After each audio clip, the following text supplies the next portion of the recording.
కవితనై భార్యనై భర్తనై కవినై కవితనై భార్యనై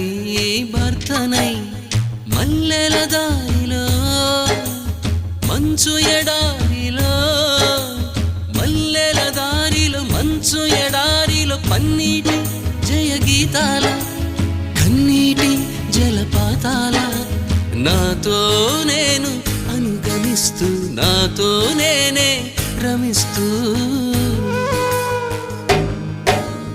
ఒంటరినై అనవరతం కంటున్నాను నిరంతరం కలల్ని కథల్ని మాటల్ని పాటల్ని రంగుల్ని రంగవల్లుల్ని కావ్య కన్యల్ని ఆడపిల్లల్ని జగమంత కుటుంబం నాది ఏకాకి జీవితం నాది.